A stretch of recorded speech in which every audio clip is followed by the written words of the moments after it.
उपलब्धियों की तरफ आपका ध्यान आकर्षित करना चाहूँगा।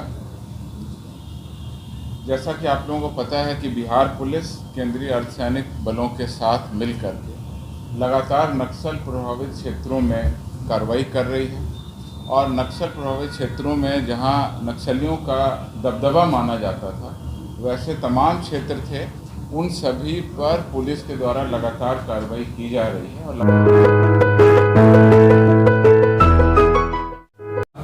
क्या है पटेल भवन की सिक्योरिटी का, देखता हूँ कि कैसे फैसिलिटेट कर दें। पहले ये व्यवस्था कभी नहीं थी।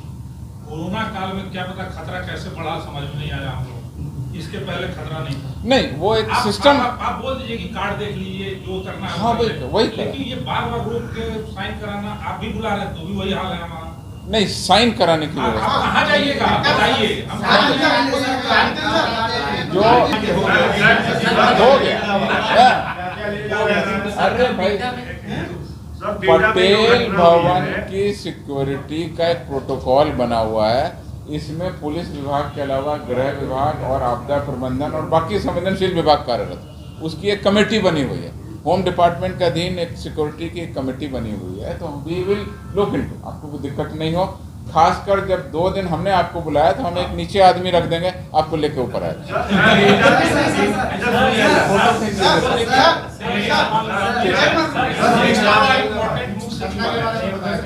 वहाँ ये व्यवस्था नहीं है। हम मैं शाम को एबीपी न्यूज से मैं और हमारे कैमरा पर्सन अभी बिहटा वो क्षेत्र में गए थे कल, जहाँ गोलीबारी हुई थी। हम नाव से टापू पे गए हैं। बिहार में बालू खनन है, अभी भी वहाँ पे धड़ल्ले से अवैध खनन हो रहा है। बड़े बड़े 5-6 नाव थे, जिसपे नाव पे बालू लाद के ले जाया जा रहा था उस टापू पे। वहाँ पे बियर की बोतलें फेंकी हुई, जबकि शराबबंदी वाला बिहार है। एक भी पुलिस हमको वहाँ पे नजर नहीं आई। जो घटना हुई है कल, जो गोलीबारी हुई, अब तक 5 लोग की मौत हुई, लेकिन सूचना आपने दिया था ग्रुप में, वो 1 लोग की मौत की बात बताई जा रही है, लेकिन 5 लोगों की मौत हुई है सर। वर्चस्व की लड़ाई कोई पहली बार नहीं है। पुलिस के पास कोई डेड बॉडी रिकवर हुई है? एक बॉडी का मैं बता देता हूँ। बिहटा थाना के अमनाबाद गांव और अमनाबाद गांव से सटे अमनाबाद दिहरा में गोलीबारी की सूचना मिली हुई। सूचना पर ये एरिया बिहटा मनेर और नदी के उस तरफ कोइलवर और इस तरफ जाएंगे तो छपरा का डोरीगंज, ये सब नदियों के दियरा क्षेत्र का इलाका है। यहाँ सोन नदी का दियरा और डोरीगंज की तरफ पड़ते हैं तो गंगा नदी का दियरा पड़ता है। दियरा में जगह जगह टापू बने हुए हैं और उसमें जो गोलीबारी की सूचना मिली उस पर पुलिस की टीम पहुंची है। वहां पर जाने पर जो पता चला और जो जानकारी मिली और जो घटनास्थल का निरीक्षण हुआ, उससे बिल्कुल स्पष्ट होता है कि 2 पक्षों के बीच वहां गोलीबारी हुई। कुछ खून के धब्बे भी मिले हैं, पुलिस उन सबकी जांच कर रही है।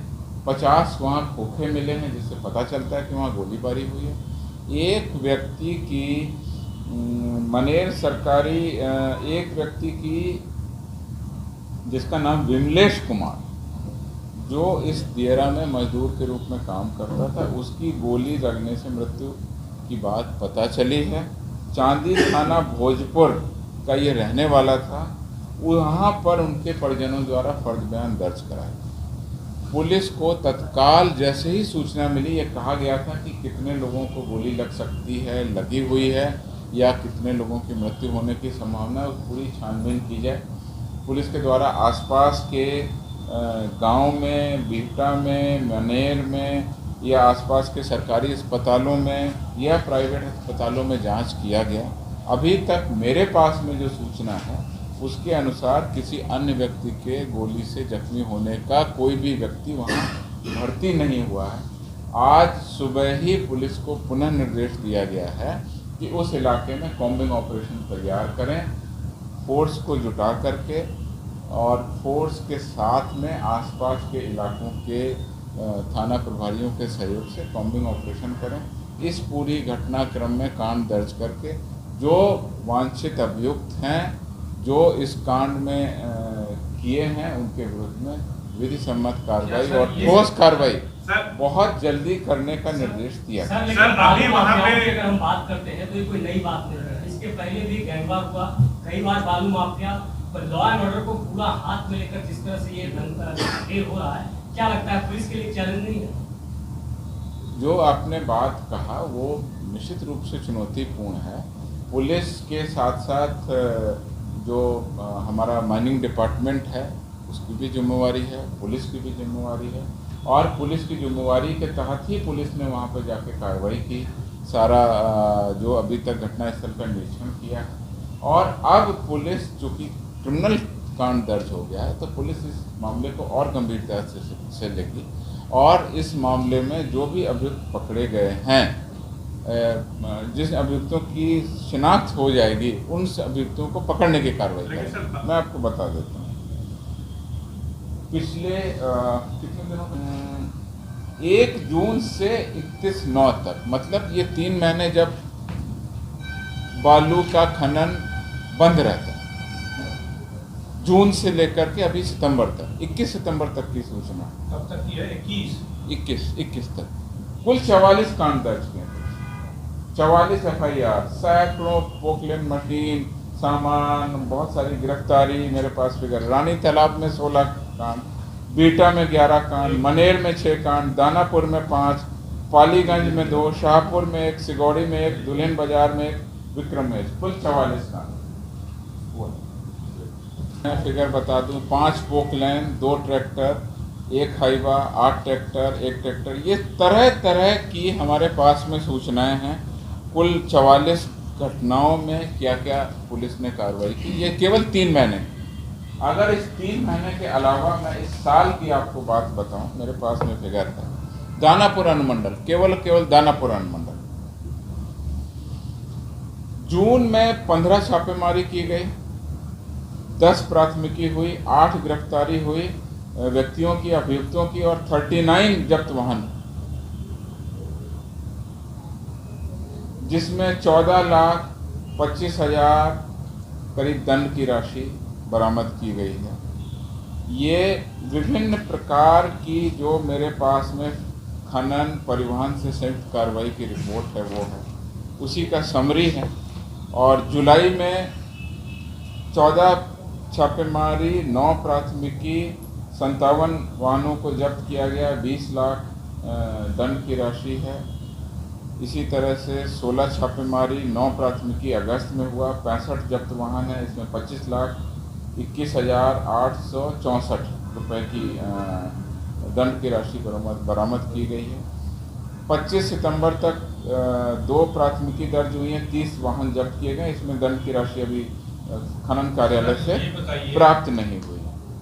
मैं केवल इतना आपको बताना चाह रहा हूँ कि जो सारे आंकड़े हैं वो पुलिस की कार्रवाई की ओर इशारा कर रहे हैं, और पुलिस की कार्रवाई का ही नतीजा है कि ये सारी गिरफ्तारियां हुई हैं, जब्त वाहन हुए हैं, और कुल मिलाकर के इस पूरे इलाके में पुलिस की जो कार्रवाइयां सामने रखी। इतनी बड़ी वारदात हो गई, पुलिस के पास पहले से कोई इंटेलिजेंस इनपुट नहीं था। घटना जब हुई तो उसकी पुलिस घटना के काफी देर के बाद पुलिस पहुंची है। पुलिस को जब सूचना मिली, पुलिस वहां पर गई। आपको पता है कि वहां पर जाने में जो समय लगा होगा, और जो सूचना मिलने पर और जो फोर्स को एकत्रीकरण करने पर, मैंने आपको बताया कि इस कांड को बहुत गंभीरता से लिया गया है। और इस कांड के बाद अब इस में, जैसे आपको पता है, गिरोह के बहुत सारे लोग जेल में भी बने, और बहुत सारे लोग जमानत पर आकर के फिर अपराध करें। हम लोग सशक्त अभियान फिर चलाएं।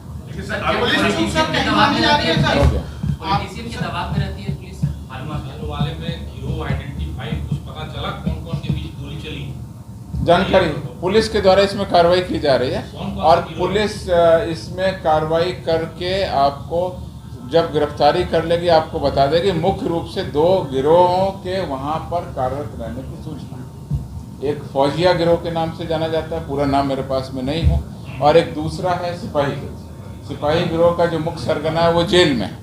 तो कुछ लोग इसमें मुख्य सरगना जब जेल में है तो बाकी लोगों ने मिलकर अपने वर्चस्व बनाए रखने के लिए और दूसरे गिरोह से बदला लेने के नियत से ऐसी फायरिंग की घटना की है। इसमें एक व्यक्ति की मृत्यु होने की कंफर्मेशन हुई है। बाकी पुलिस वहाँ पर अभियान कर रही है, गिरफ्तारी की जाए। सर जैसे हम लोग नाव पे चढ़ के वी कैन लीव दिस। आपको सर एक सवाल है कि वो जब नाव गंगा के पार करती है हाजीपुर जाती है तो उस समय पुलिस क्यों नहीं कार्रवाई करती है, क्यों नहीं उस नाव को ट्रैक पुलिस के द्वारा जो कार्रवाई की जा रही है, मैंने केवल दानापुर अनुमंडल की आपको बात बताई है। इस तरह से बाकी अनुमंडल, भोजपुर जिला, छपरा जिला, सभी जगह पुलिस कार्रवाई करती है, कर रही है। और इसमें खनन विभाग का कोऑर्डिनेशन भी चाहिए जिला का। ये सारी कार्रवाई आसूचना पर आधारित है और आसूचना के बाद ही ये कार्रवाई हुई है। लोकल पुलिस भी इसमें शामिल है, विशेष टीम भी इसमें शामिल है, संयुक्त दल भी इसमें शामिल है। पुलिस और परिवहन, पुलिस और खनन विभाग या परिवहन विभाग जो भी सूचना मिलती है, टास्क फोर्स बना हुआ है। डिस्ट्रिक्ट मजिस्ट्रेट उस टास्क फोर्स को हेड करते हैं और पुलिस अधीक्षक के कोऑर्डिनेशन से कार्रवाई होती है। सब विभाग मिलकर इसमें कार्रवाई करें और पुलिस की अग्रणी भूमिका है। पुलिस की अग्रणी भूमिका के साथ पुलिस आगे बढ़ चढ़ के कार्रवाई कर रही है। जो आपराधिक तत्व हैं उस पर निश्चित रूप से हम लोग काबू पाके लगाम जो लगी हुई है उसको और टाइट करें। सर PFI में बैन हुआ है, बिहार पुलिस किस तरह से एक्ट करेगी? अब क्या कुछ अगला स्टेप PFI में जो बैन हुआ है केंद्र सरकार ने लगाया उसमें बिहार PFI पर जो बैन की सूचना मिली है, UAPA एक्ट के तहत ये कार्रवाई की गई है और UAPA एक्ट के तहत जो नियम और जो प्रोसीजर है उसके तहत बिहार पुलिस काम कर रही है। सर इस नवादा वाले मामले में 8 तारीख से सर 1 महीने लगभग होने जा रहे हैं सर, और अब तक इस मामले में क्या कुछ कार्रवाई किया है? IG की रिपोर्ट अभी तक हम लोगों के पास आई कि नहीं सर? क्या IG की रिपोर्ट अभी प्राप्त नहीं हुई। सर PFI को लेकर जिस तरह से एक बड़ा अभियान चला था, लेकिन सर 1 हफ्ता का सिर्फ रिपोर्ट मांगा गया था सर। Thank you. एक सवाल और है, एक सवाल अलग आपने किसी खास वारंट की मुझसे चर्चा की है, किसी खास व्यक्ति के खास वारंट के बारे में अभी मेरे पास में कोई जानकारी नहीं है।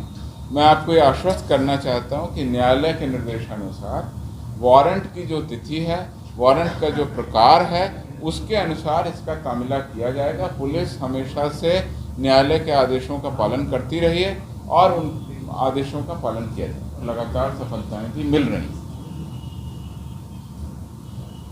22 सितंबर को औरंगाबाद जिले की पुलिस के द्वारा जो हमारी संयुक्त बल है, जिसमें सारे बल हमारे शामिल हैं, उसके द्वारा कार्रवाई कर 18 लाख के घोषित नक्सली विनय यादव उर्फ किसले उर्फ मुराद जी उर्फ गुरु जी को गिरफ्तार किया गया। तो ये सूचना मैंने पहले प्रेस कॉन्फ्रेंस में दी। उसकी स्वीकारोक्ति बयान के बाद और कार्रवाई करने पर उसी दिन मदनपुर थाना क्षेत्र में चकरबंधा के पचरुखिया पहाड़ी पर जमीन के अंदर दबाया हुआ लॉकर से 20 लाख रुपए बरामद किया गया। ये 22 और 23 सितंबर को घटना और ये हमारी उपलब्धि हुई। उसके 2-3 दिनों के बाद फिर पुलिस ने जो अभियान चलाया, 25 सितंबर को मदनपुर थाना में कांड दर्ज करके 14 नामजद और 20 अभियुक्तों के विरुद्ध प्राथमिकी भी दर्ज की गई और जबरदस्त छापामारी अभियान किया गया। और मैं आपको बता दूं, इस पूरे छापामारी में औरंगाबाद जिला पुलिस, कोबरा वाहिनी की एक टीम और SSB जो पूरे औरंगाबाद में 2 जगह पर है, CRPF पूरे औरंगाबाद के पहाड़ी क्षेत्र में 3 जगह पर है और राज्य की जो STF जो विशेष कार्य बल है वो 3 जगह पर है। अगर मैं आपको कहूं कि 3 जगह CRPF, 3 जगह SSB और कोबरा, 3 जगह STF, मतलब 9 तरीके से उनकी 9 जगह पुलिस को घेराबंदी के लिए लगाया गया और 9 विभिन्न टुकड़ियों की जो घेराबंदी है उसके कारण जो अभियान किया गया। तो 25 इन 2 घटनाओं के बाद 25 सितंबर को जो घटना हुई, जो रिकवरी हुई, उसमें SLR के 1000 से ज़्यादा कारतूस बरामद किए गए, जिंदा कारतूस। 315 राइफल जो है उसकी 13 बोल्ट लगा के जो फायरिंग होती है उसको बरामद किया गया। SLR की 5 मैगजीन, इंसास की 11 मैगजीन और .315 राइफल की 23 मैगजीन बरामद की गई। तो कुल मिला के इस घेराबंदी से उस पहाड़ पर हथियारों का बहुत बड़ा जखीरा बरामद किया गया। ये तीसरी हमारी कामयाबी हुई पिछले 10 दिनों में। पहले एक नक्सली पकड़ा गया, फिर 20 लाख रुपए बरामद किए गए, फिर इतने सारे हथियार पकड़े गए और इसमें सबसे उल्लेखनीय सफलता है जो मैं आपको बता दूं कि कल वहाँ के एक जमींदार उर्फ युगल नामक एक नक्सली को पकड़ा गया जो 18 कांडों में वांछित नक्सली था। ये कल की घटना है जिसको कि आज वैधानिक कार्रवाई हो रही है और आपको मैं प्रेस कॉन्फ्रेंस के माध्यम से बता रहा हूँ। तो पिछले 10 दिनों में उस पूरी पहाड़ी की जो ज़बरदस्त घेराबंदी हमारी संयुक्त टीम ने की है उसकी उपलब्धि। दूसरी मुख्य उपलब्धि मैं आपको बताना चाहूँगा जो अभी बिल्कुल ताज़ी खबर है, लेटेस्ट, जिसको आप लोग ब्रेकिंग न्यूज़ कहते हैं। कल कैमूर जिला के रामगढ़ थाना क्षेत्र में एक नाबालिग लगभग 3.5 वर्षीय लड़की को जो सरस्वती शिशु मंदिर में पढ़ती थी, एक लड़के के द्वारा जिसकी उम्र करीब 18-20 साल के आसपास थी, स्कूल में आ करके उस लड़की का हाथ पकड़ के ले जाए जाने की सनसनीखेज घटना का पता चला। लड़की का बैग स्कूल में ही था।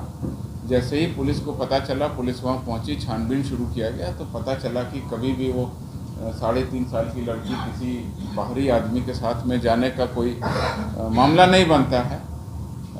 तमाम सर्विलांस कैमरा, सीसीटीवी, दुकान जो आसपास थी, स्कूल के बाहर दुकानें थी, उन सब से पूछा गया तो किसी ने भी ये नहीं पुष्टि की कि किस लड़के के द्वारा ले जाया गया, परंतु कुछ सीसीटीवी में उस लड़के को ले जाए जाते देखा गया। जो उसके माता पिता हैं अरविंद सिंह, उनकी एक दुकान है, आरा मिल वगैरह है।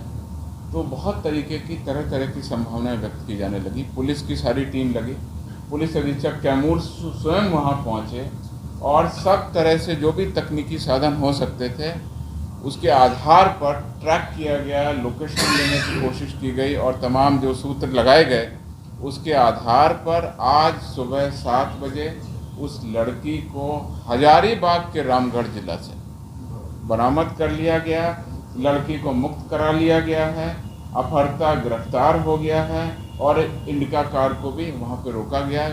कैमूर पुलिस की टीम हजारीबाग के लिए प्रस्थान कर गई है और अभी इस प्रेस कॉन्फ्रेंस में आने से पहले मुझे बताया कि महज 15 किलोमीटर दूर है अभी पुलिस की टीम पहुँचने में।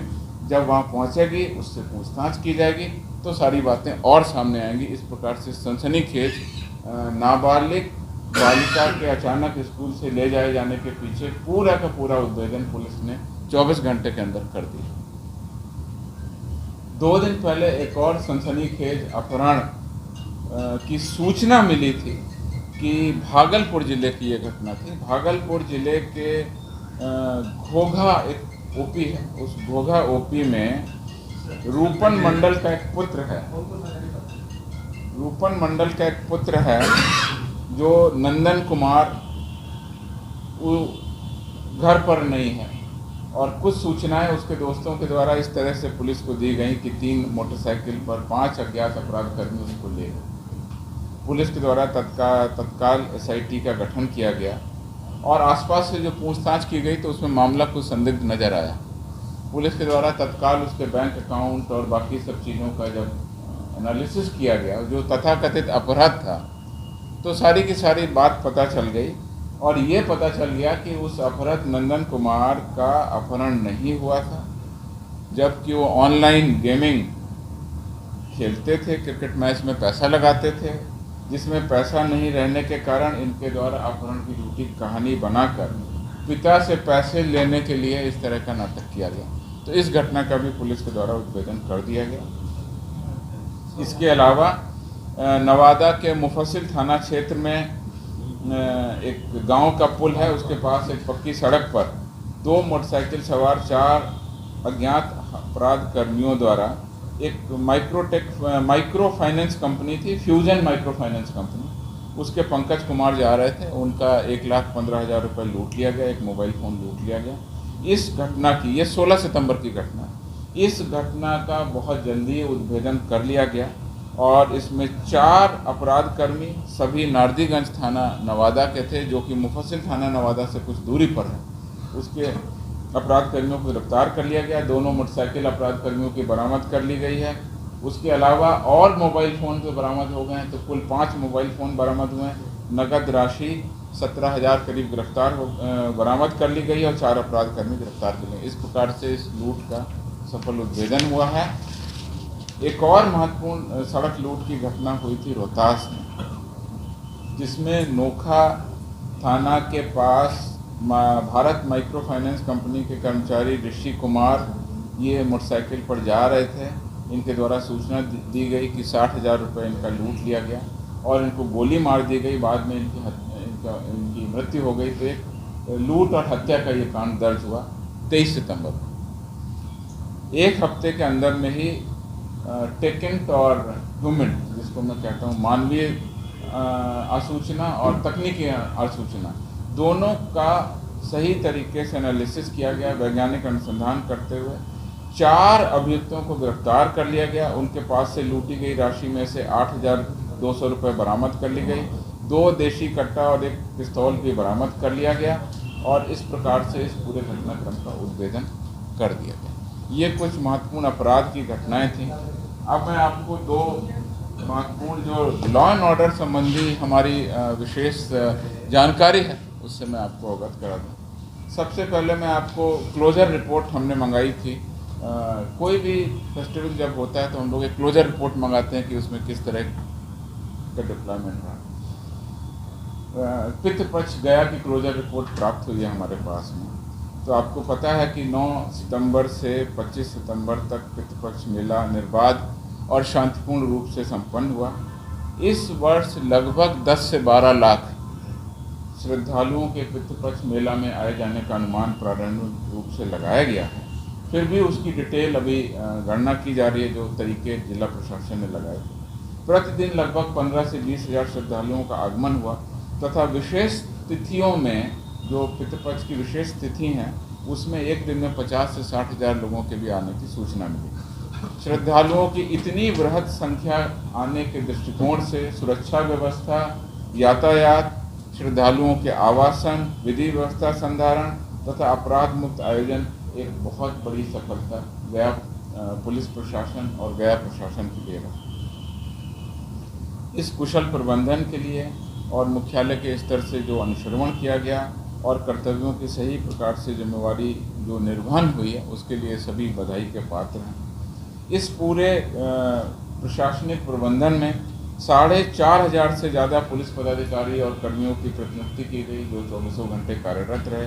पूरे मेला क्षेत्र को 43 जोन में बांटा गया और प्रत्येक जोन में एक सब इंस्पेक्टर को हम लोगों ने तैनात किया और इन सब के नियंत्रण के लिए एक डीएसपी रैंक के पदाधिकारी की प्रतिनियुक्ति की गई थी।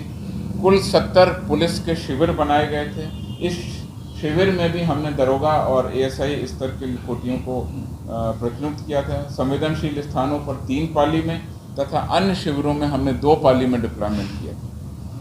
मे आई हेल्प यू पुलिस का जो काउंटर है वो भी जगह जगह बनाया गया और इसमें करीब 50 पुलिसकर्मियों की प्रतिनियुक्ति की गई।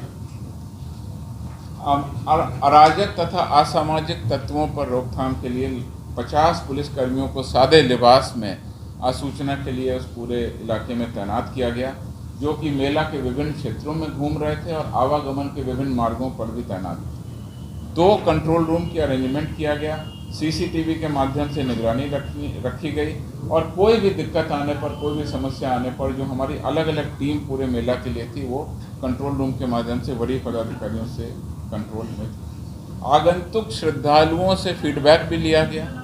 सभी श्रद्धालु इस व्यवस्था से बहुत संतुष्ट और बहुत खुश नजर आए कि इस प्रकार की व्यवस्था बहुत अच्छी मानी। वृद्ध और लाचार श्रद्धालुओं को सीढ़ियों पर चढ़ने उतरने में सहायता भी पुलिसकर्मियों के द्वारा प्रदान की गई और सभी श्रद्धालुओं द्वारा इसकी सराहना भी की गई। यातायात प्रबंधन हेतु वन वे यातायात प्रणाली को भी लागू किया गया। यातायात पुलिस की भी प्रतिनियुक्ति की गई। यातायात सुचारू रहा और कहीं से भी कोई विशेष जाम की समस्या उत्पन्न नहीं हुई। श्रद्धालुओं की सुविधा हेतु रेलवे स्टेशन, बस स्टैंड पर भी प्रतिनियुक्ति की गई। कोई आपराधिक घटना प्रतिवेदित नहीं हुई। प्रतिनियुक्त पुलिस पदाधिकारियों को अपने कर्तव्यों के निर्वहन में उनको सही समय पर भोजन मिले, जिससे वो ड्यूटी कर सकें, इसकी व्यवस्था भी की गई और उनके ड्यूटी के स्थान पर ही उनको निर्धारित भोजन भी इस बार पुलिस प्रशासन ने अपने कर्मियों को उपलब्ध कराया, जिससे कि वो ज़्यादा से ज़्यादा समय अपने ड्यूटी में दे सकें। तो ये हमारी एक उपलब्धि प्रतिपक्ष मेला को रही। लॉ एंड ऑर्डर से रिलेटेड आपको जानकारी में आसन जो हमारा दुर्गा पूजा और विजयदशमी त्यौहार है, उसको ले करके जो हमारी अभी तक का डिप्लॉयमेंट है, सुरक्षा और विधि व्यवस्था संचालन हेतु जो कार्रवाई है, उसके बारे में मैं जानकारी देना चाहता हूँ। जैसा कि हम सभी जानते हैं, दुर्गा पूजा और विजयदशमी पर्व की शुरुआत हो चुकी है। अभी तक कहीं से भी किसी भी प्रकार की आपराधिक घटना या सांप्रदायिक सौहार्द बिगड़ने की या कोई इस तरह की घटना प्रकाश में नहीं आई है। हम लोगों ने इस पूरे प्रकरण में अभी तक सशस्त्र बलों की बिहार स्पेशल आर्म्ड पुलिस, जो बिहार पहले बीएमपी थी, उसकी डीजी रिजर्व की 20 कंपनियों को तैनात कर दिया। इसके अलावा दंगा निरोधक की 12 कंपनी भी फील्ड में हम लोगों ने तैनात कर दी गई है, जो कि इस पूरे पूजा पंडालों में, पूरे त्यौहार की अवधि में महिला श्रद्धालु बहुत आते हैं। अतः उनकी सुविधा के लिए हमारी जो महिला बटालियन जो है हमारी देहरी में और डुमरांव में, उसमें से 2000 महिला पुलिसकर्मियों को इसमें डिप्लॉय कर दिया। 4000 होमगार्ड को भी हमने अलग अलग ज़िलों में इसके लिए डिप्लॉयमेंट कर दिया। और सबसे बड़ी बात यह है कि हमारे पास में इस बार 5 अर्धसैनिक बल भी प्राप्त हुए हैं। रैफ की टुकड़ियाँ प्राप्त हुई हैं, एसएसबी की टुकड़ियाँ प्राप्त हुई हैं, कुल 5।